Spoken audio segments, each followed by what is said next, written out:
কাল সকালে তুই ঘুম থেকে ওঠার আগে দেখবি আমি দুবাই পৌঁছে গেছি, ঠিক আছে? আজ রাত্রিরে ফ্লাইট, কালকে সকালবেলা নামবো। কোনো মাল নিয়ে চিন্তা নেই, তুই সকালবেলা মাল পেয়ে যাবি। ওকে, চল সকালে দেখা হচ্ছে কাল।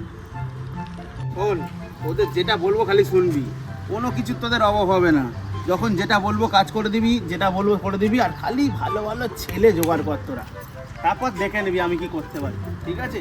আর ওর বাবাদের কিরকম ইমপ্রেস করতে হয়, বাবাদের বুঝিয়ে পাঠিয়ে যেভাবে নিয়ে যেতে হয় সেটা আমি বুঝে নেবো, ঠিক আছে?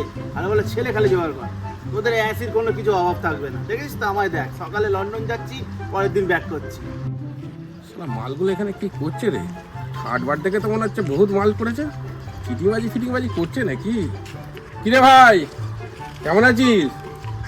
এই তো চলছে। তোর তো এখন প্রচুর এলা, প্রচুর হ্যাঁ। খাবার। কি ব্যাপার? এই তো, কালকে যাবো আবার। কোথায় যাবি? থাইল্যান্ড যাবো। তাই? হ্যাঁ। কিসের বিজনেস করছিস রে? আরে মাল এক্সপোর্টের ব্যবসা করছি, ওসব তুমি বুঝবে না।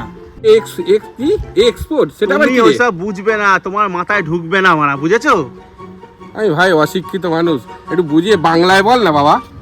বাংলায় বল, বাঙালির ছেলে ইংলিশ মারছিস। বাংলায় বল, কি বলতে চাইছিস বলতো? আরে বিদেশি ব্যবসা, তুমি এসব বুঝবে না। তুমি বলো তোমার কাছে ভালো ছেলে আছে কি, তাহলে দাও।